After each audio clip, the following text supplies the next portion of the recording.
I know a lot of you are here because you've seen Les before and you know what to expect. And I know there are one or two people here who've never seen Les before, and I shall be watching your faces closely. So delighted, absolutely delighted to have Les Barker with us this evening. Hello.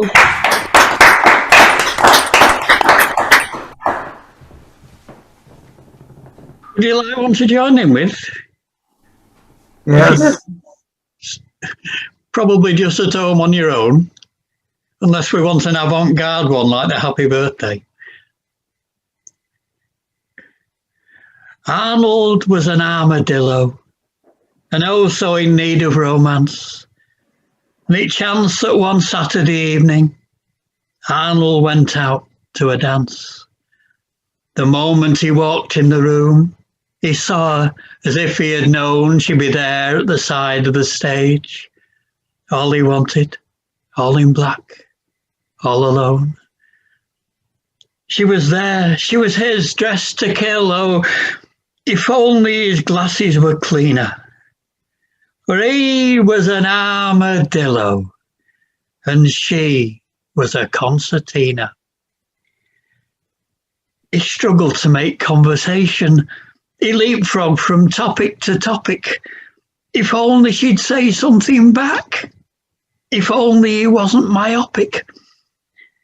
Bright silver buttons in rows, from head down to toes in black leather. Could this beauty love him? Here goes, poor Arnold thought. It's now or never.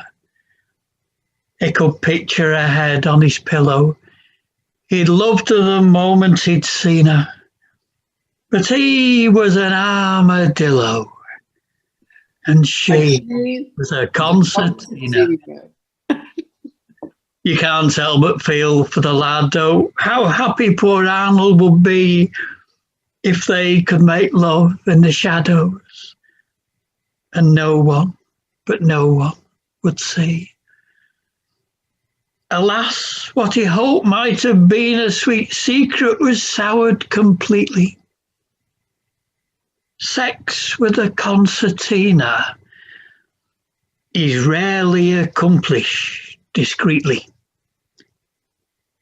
The dancers stopped stripping the willow. It was oh such a loud misdemeanor, for he was an armadillo, and she was a concertina. Picture love as a kind of concerto. Poor Arnold, his verse was unfinished. For what let everyone there know? A very loud C sharp diminished. Somebody said, "Look, it's Arnold," and he ran from their scorn and their laughter into the darkness outside, and never returned ever after. Tales of lost love and dreams unfulfilled. Cruel Cupid, you've never been meaner, for he was an armadillo, and she was a concertina.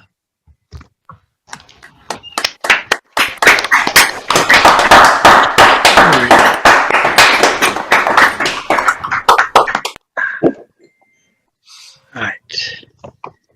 Well, I'll carry on with the third one. This will save us a bit of time.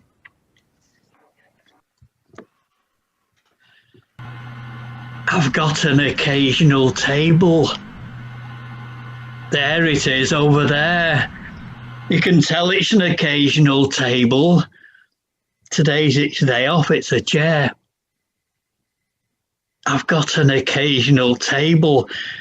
I can't seem to get it to settle. It's all been a bit unexpected. I thought I was buying a kettle. I took it upstairs on the bus.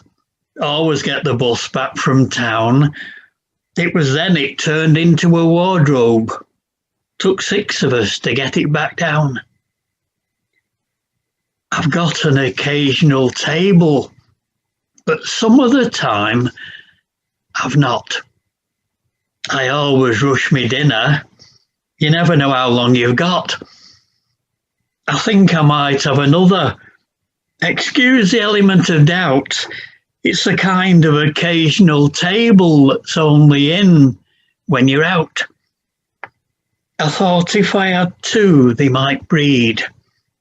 I really quite fancy a set, but with them both being occasional, I don't think they've actually met.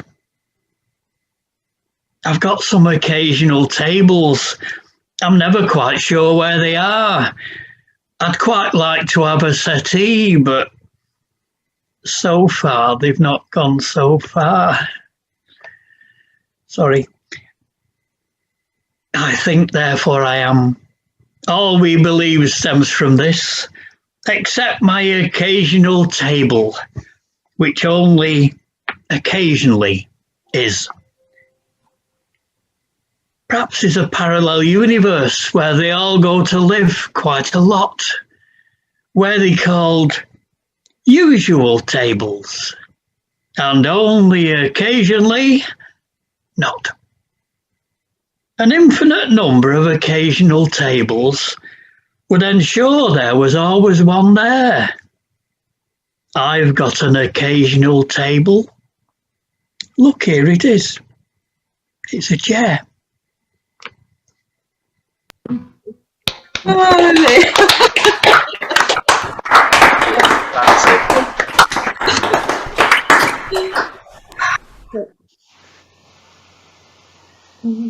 Right.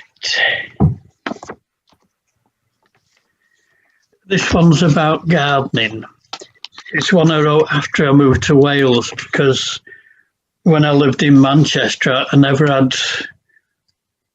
a garden much bigger than, well, the keyboard on this laptop. But when I moved to Wales, I suddenly found I'd got one. I can see it through the window now. It's about 200 yards long and a foot wide. Some would call it a path. But I got really into gardening, and this is the poem I wrote before I gave up a fortnight later. I see you're having your cake. I never had a garden, so I smiled all summer, watched it grow. Flowers came and flowers went, with gifts of colour, shape and scent. And as I watched the seasons turn, I knew I had a lot to learn. One thought in my young head was placed: one must not waste one's garden waste. And so I bought a compost bin and put my garden waste therein, in hopes in time it would decay. And so it proved. And one spring day, I spread it on my garden so the mulch would help my garden grow. And so it proved, for very soon I found I had to cut and prune.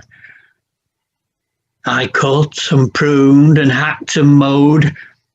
It seemed I had more than I'd sowed. Still June, it seems impossible. My compost bin's already full. I bought a second compost bin and put my garden waste therein, in hopes in time it would decay. And so it proved one autumn day. I spread it on my garden, those two binfuls, how my garden grows. And grow it did, for very soon I found I had to cut and prune. The garden waste that I'd used made richer soil, which thus produced more garden waste. What can I do? I fill bin one. I fill bin two. I bought a third compost bin and put my garden waste therein, in hopes in time it would decay. And so it proved one April day. Bed and lawn, I mulched them both and watched in fear for signs of growth.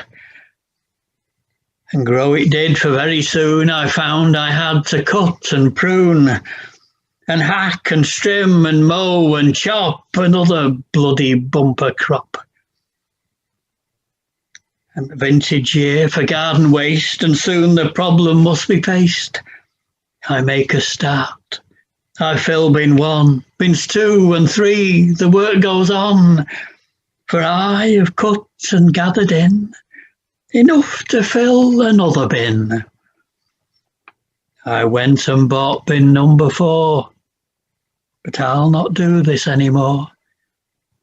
I go out every evening, late, I sneak out through the garden gate and lay my treasure down instead on someone else's flower bed. And having thus enriched their loam, I steal their slugs and take them home. I see their gardens, how they grow. I look at mine, and does it?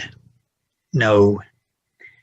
I watch them toil, I watch them weep. I close my eyes and go to sleep.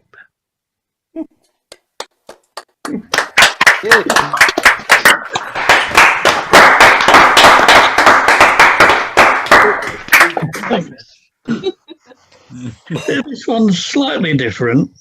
During lockdown, I've spent quite a bit of time writing poems every time a politician upsets me.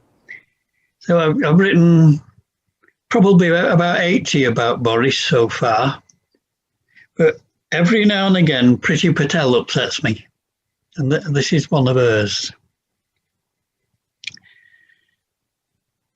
We live beneath the same sun, children of one crowded earth. We're mongrels, every last one, each of us of equal worth. I live on this small island by some accident of fate, and should you sail to my land, should I offer love or hate? Should I accuse the refugee, the soul washed up on shore, of the crime of fleeing poverty, the crime of fleeing war, the crime of desperation and the crime of risking life and limb? How dare they flee to our land? We'll give no home to her or him. They'll be processed, first of all, spend forever and a day, lost in Serco's hallowed halls, before we fly them far away. Is that what you have in mind? You think this will win you my vote? Is this the refuge defined by the long and proud history you quote? If that's your plan, I don't agree. Give them a safe way to arrive, a place to live, a place to be at home, at peace and alive.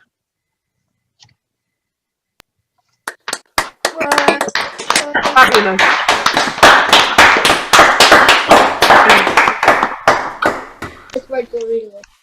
Thank you.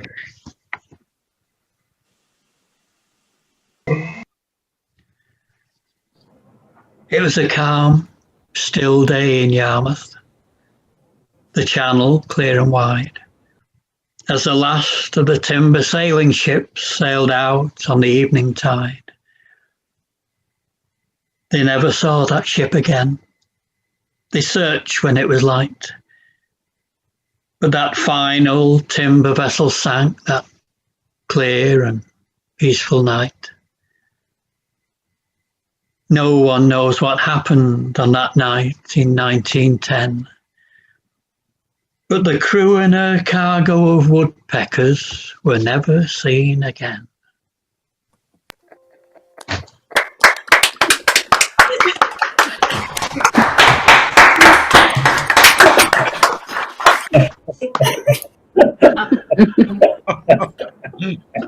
I did that once in a club down in Kent, and it went down really well, but then suddenly about 2 minutes into the next poem, this voice boomed out from the back of the room and said, "Woodpeckers!" Right, I've had a request to do this one. I'd always wanted a dog. So one day I took in a stray. He didn't want to leave me, and so I called him Stay. I knew it was a mistake. The first time I told Stay to go. "Go, Stay," I said, and I pointed. But did Stay go? No. "Go, Stay," I said, and he started. He was going, and then he was not. He looked at me sad and confused, and two big eyes said, "What?" I threw him a stick.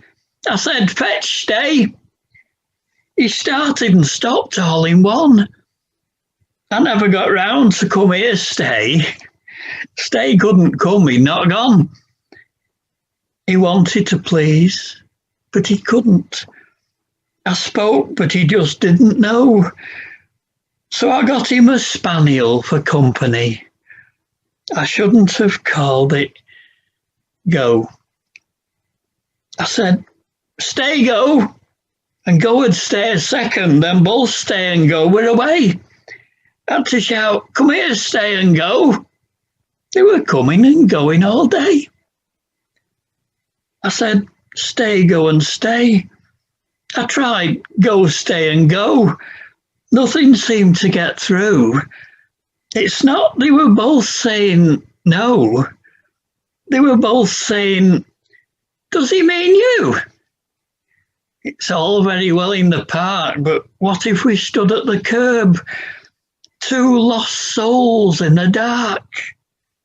Which bloody one's a verb? I've got him a new friend now. I found him, a poor starving wretch. I hope they'll be happy together. Go and Stay, come and meet. Fetch. Fetch. Thank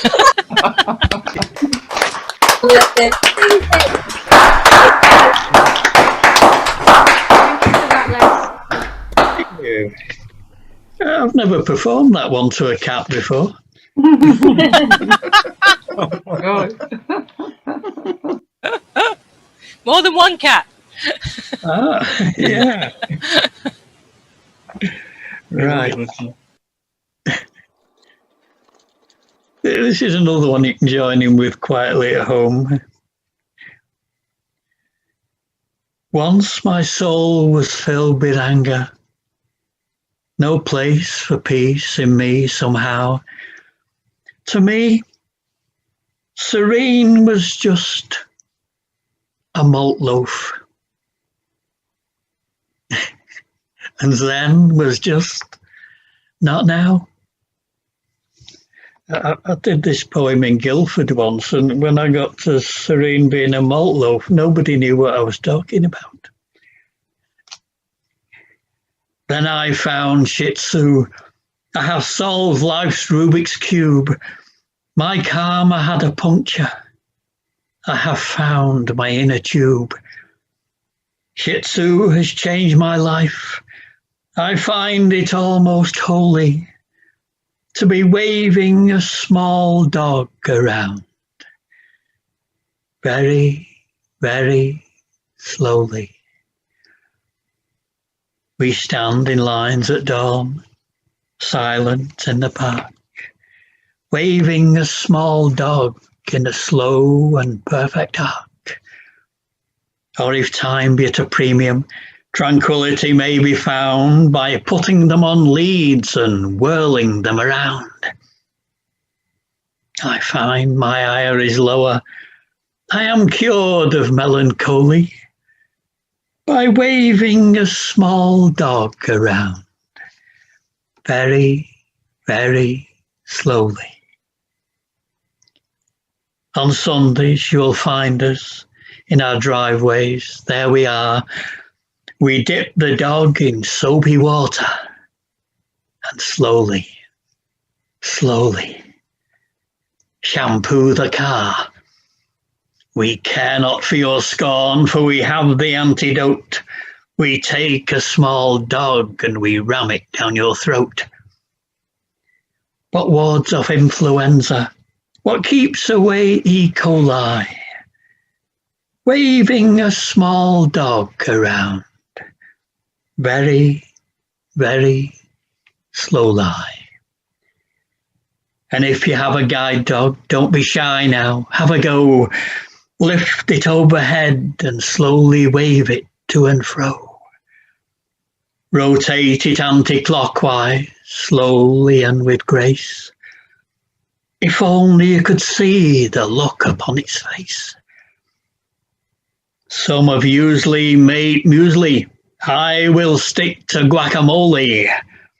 And waving a small dog around. Very, very slowly. I've been a party to karate, to jiu-jitsu, and I fear the Scandinavian martial art of taekwondo, feng shui, IKEA. Tai Chi may seem to thee to be the way, no, I say nay, and I go on to say to you that they be they who do Shih Tzu and do not know their dog has gone. This beats Kendo, Shinto, Pimto, Ludo, Cluedo, Monopoly. I'm waving a small dog around, very, very slowly.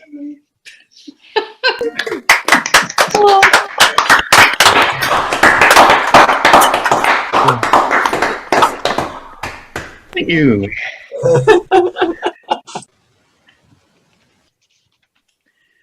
Right, I'll do this one. This is one I wrote about, I think it was probably about Boxing Day. It was just before Boris completed his Brexit anyway.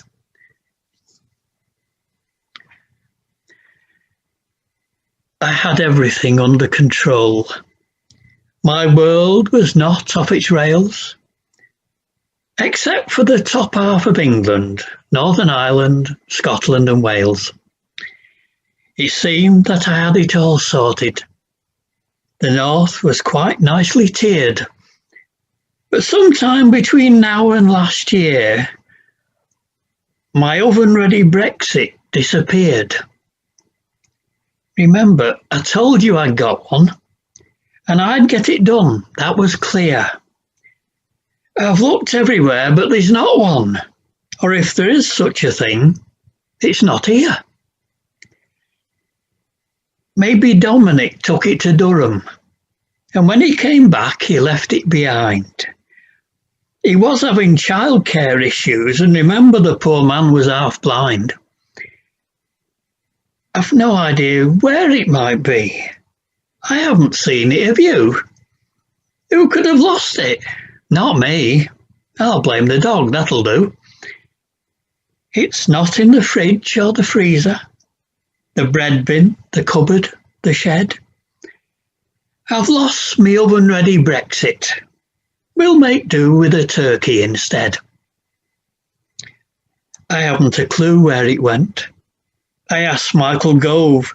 He's afraid it might be in a field down in Kent along with the rest of our trade. All we need's a Brexit to shove in. But no, one more problem I fear. Carrie, have we got an oven? There must be one somewhere around here. Oven ready? Yes, and world beating. All that's worth saying again.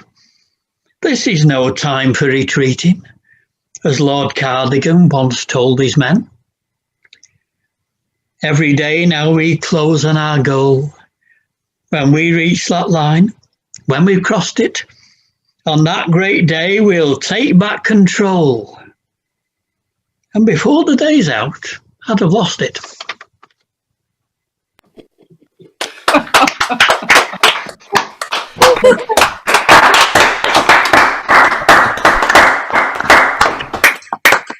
I think I got that more or less right, didn't I?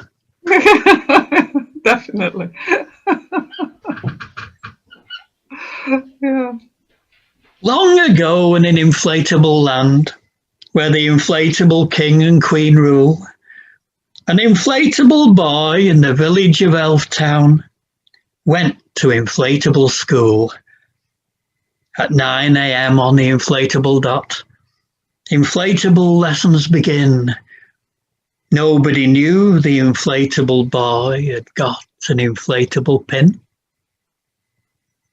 He kept it concealed in his satchel. No one there knew of their fate till the boy ran amok in the staff room and teachers began to deflate. He then stuck his pin in the building. It was sharp and met little resistance.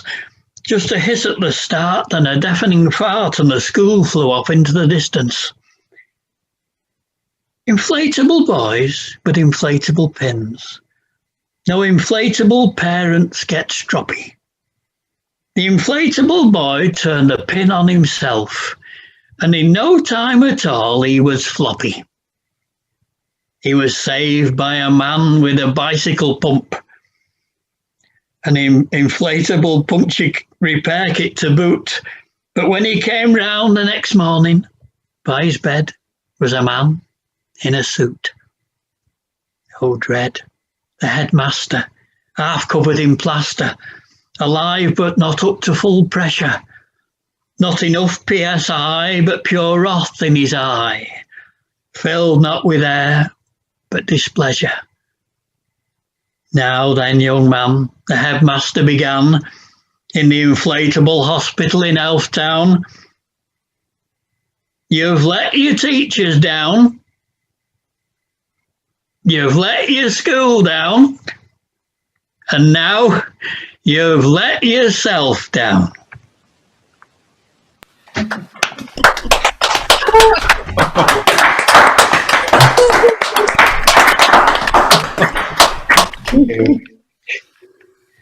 Right.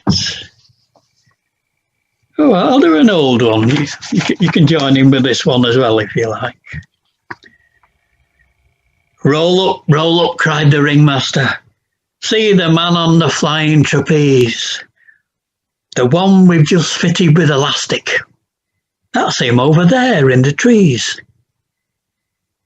Where's Cosmo, the fairly accurate knife thrower? The girl with the baby said. Her name was Lucille. They knew Cosmo would know her because she still had a knife in her head. He's back there in the procession, said the ringmaster, pointing to an old, half-timbered Morris. It's Cosmo, the fairly accurate knife thrower, and his lovely assistant, Doris.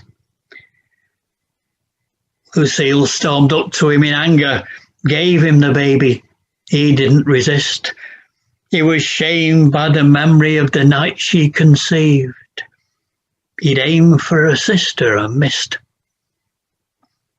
Little did she know that the child Cosmo gained on that morning's Morris Traveller ride would become the world-famous stuntman, Evil Schmeevel and his Yamashita 125. He grew up a child of the circus, rode the Big Dipper, the Dodgems, the Ghost Train, with Cosmo, the fairly accurate knife thrower, and his lovely assistant, Elaine. Once upon a time, they kept marine mammals, but everyone was agin it, and now the pool stands empty. There isn't any porpoise in it. Evil set the animals free, because that's what he knew they would wish. You can't keep animals in cages these days, and it never worked that well with the fish. And soon he was a star of the circus in the Morris Traveller, still travelling on with Cosmo, the fairly accurate knife thrower, and his lovely assistant, Yvonne. But I'm not used to doing these poems all on my own. I don't usually do anything myself. Poor Cosmo was on the decline. He was hitting the Boddington's loopy juice. And in one afternoon, it 2 lovely assistants, 4 passers-by and a migrating Canada goose. But his circus was making a fortune, and the audiences willingly paid it to see Evil leap over 36 National Front members and cheer when he never quite made it. Then before they get out of the ring, the next act would hit 2 or 3. It was Cosmo, the fairly accurate knife thrower, and his lovely assistant. Marie. Then the climax of Evil's career was announced with fanfare and fuss. He'd leap over 42 motorbikes in a corporation double-decker bus. It was on the 189 to Stockport that Evil set out after his dream. Drove at 75 miles an hour towards the Little Sisters of the Poor formation motorbike team. Some say the lady on the back seat stood up, but they found a puncture in the front wheel and a knife inscribed to Cosmo, the fairly accurate knife thrower, from his lovely assistant, Lucille. Fantastic.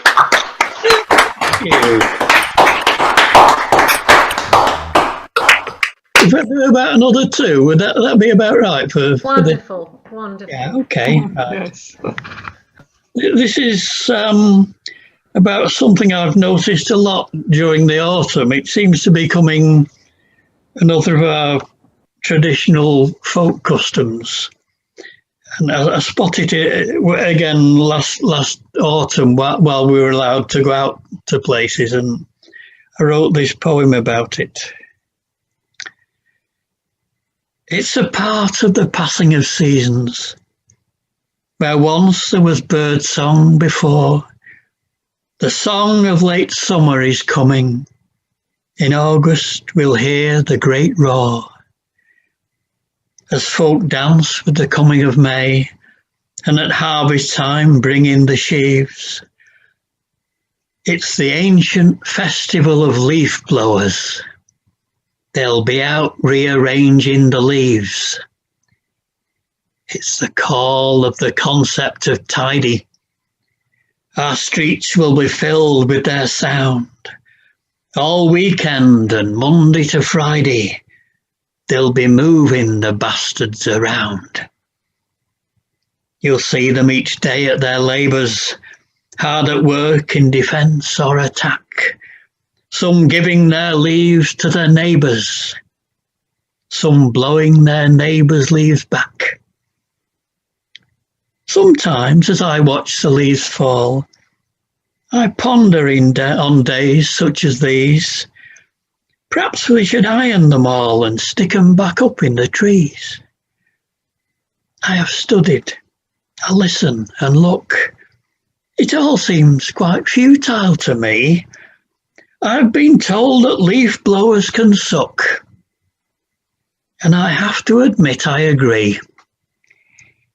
It's farewell to the fruitful and mellow, time to cut short our autumn en masse, be rid of the red, gold and yellow. We need to see gravel and grass. Watching leaves in this ferment of loud is a feast for the true connoisseur. Leaves that soar to the skies in a cloud, and then land pretty much where they were. Each year's a celebration of failure. Somehow this is not the solution, as they gather with gear and regalia for the annual redistribution.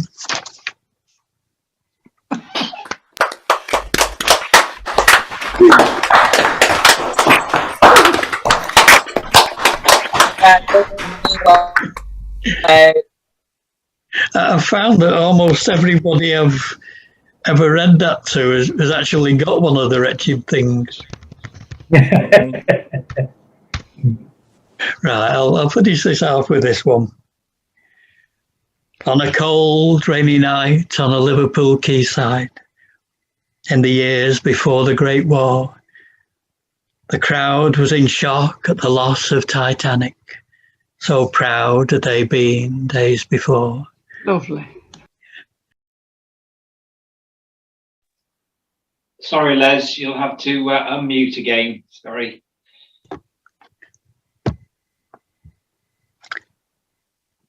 On a cold, rainy night on a Liverpool quayside, in the years before the Great War, the world was in shock at the loss of Titanic. So proud had they been days before. Relatives gathered for news of their loved ones, to read through the list of the dead. When into the throng came a sad-eyed old polar bear, and to the clerk at the counter he said, "Have you got any news of the iceberg? My family were on it, you see. Have you got any news of the iceberg? They mean the whole world to me. My wife and my children were coming from Greenland to be by my side in the zoo. Belinda's my wife, and the eldest called Bernard, and Billy, well, he's only 2. I know on the ship there were hundreds of people, and I know the iceberg's not yours." The polar bear's eyes held the start of his teardrops, and he covered his face with his paws. "Have you got any news of the iceberg? My family were on it, you see. Have you got any news of the iceberg? They mean the whole world to me. It's been over a year since I last saw my children. I left home to build my career. I've worked very hard. I'm a star in the circus. It's all been for nothing, I fear." That's my face on the poster. We're in town this week. My children were meeting me here. Everyone watched as he struggled to speak, and his paw brushed away one more tear. "Have you got any news of the iceberg? My family were on it, you see. Have you got any news of the iceberg? They mean the whole world to me." By now, all the people had gathered beside him. His grief was one they could share. The people around him in silence and sadness listened to the sad polar bear. I wanted my children to see me performing, and Belinda, she would have been proud. At last, lost for words and his tears flowing freely, the question was asked by the crowd. "Have you got any news of the iceberg? My family were on it, you see. Have you got any news of the iceberg? They mean the whole world to me." Thank you.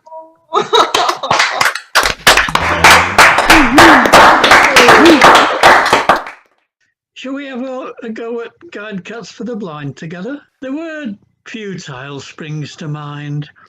Mission impossible, yes, that's the attempt to harness for mankind the intelligence of cats.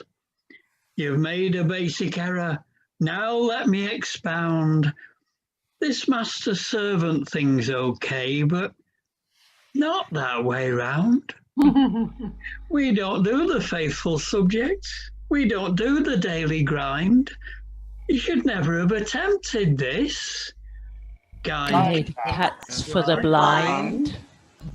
Give Kitty so much trust and we'll abuse the privilege. You think you're going out? You're opening the fridge. You think I'm trying to help you? I'm not serving man but mammon. You think you've gained a faithful friend.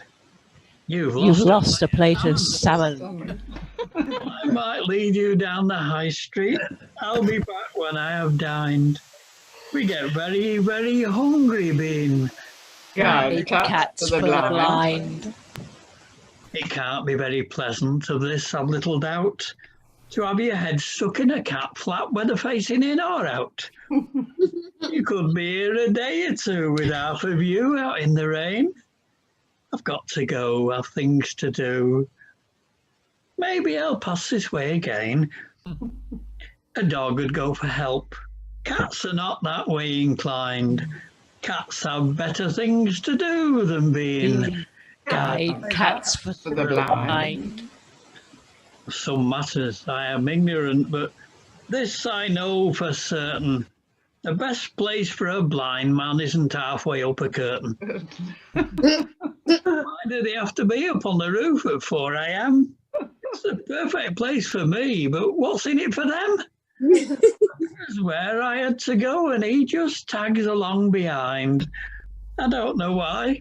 Only a fool would follow. Guide cat for the blind. I once met a man called Pavlov. From time to time, he rang a bell. Simple things make humans happy.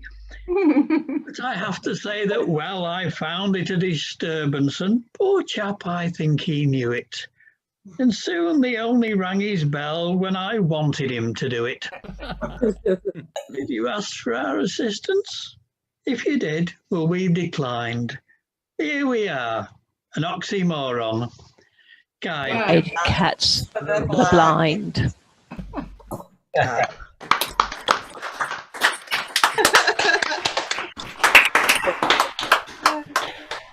Shall I do about another couple, something like that? Yes, please. Yeah, okay. Right. The curtains were a rich dark blue. The backdrop a sort of beige. The stage lights were a similar hue, and no one, it seemed, was on stage. The appointed hour was at hand, and the clock ticked on beyond 8. Just one lonely mic on a stand. Perhaps the performer was late.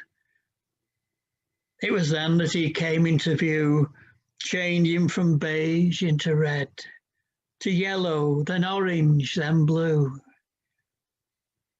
"I'm a stand-up chameleon," he said. We stared, the whole audience struck dumb by the whole Dulux catalogue made real.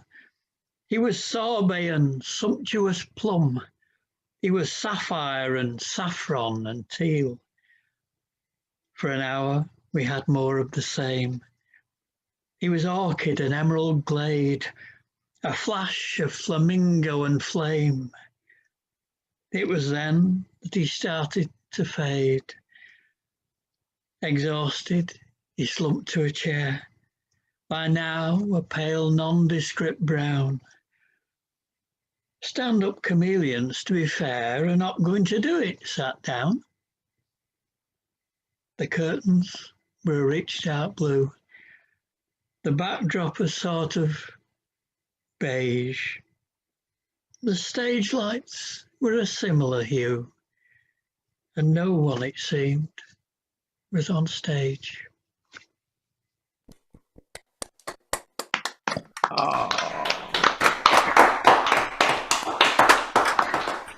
Thank you.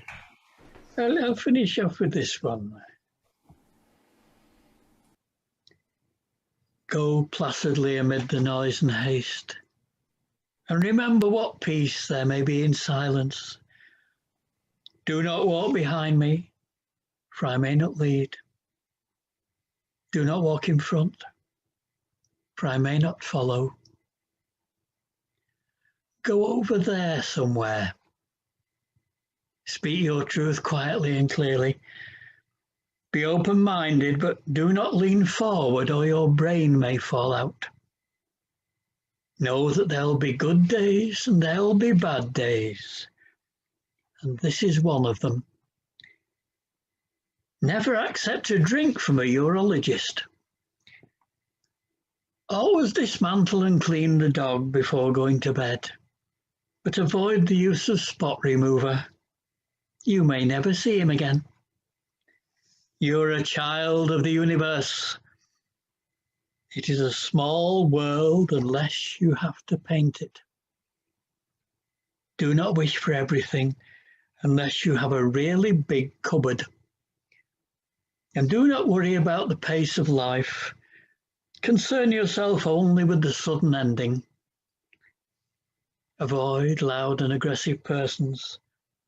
Sleep well. If you cannot sleep well, practice more often. Borrow from pessimists, they don't expect it back. Remember, if you give a man a fish, he will eat for a day. Teach him to fish and he will sit in a boat and drink himself stupid. It is always darkest before the dawn. That is the time to steal your neighbour's newspaper. Be gentle with yourself. Bear in mind that depression is anger without enthusiasm, and good health merely the slowest way to die. Never argue with a fool, for he is doing the same. Know that if at first you don't succeed, skydiving was not a good idea. Be yourself. If you cannot become wiser, try to be older. Never stand between the dog and the lamppost. And never hit a man with glasses. Always use something bigger and heavier. And remember that some people are only alive because it's illegal to kill them. A closed mouth gathers no feet. Nature abhors a vacuum cleaner. Be cheerful. Strive to be happy. And remember that your sole purpose in life is to serve as a warning to others. Go far and start as soon as possible. It was a sunny summer Sunday on a cliff top by the sea.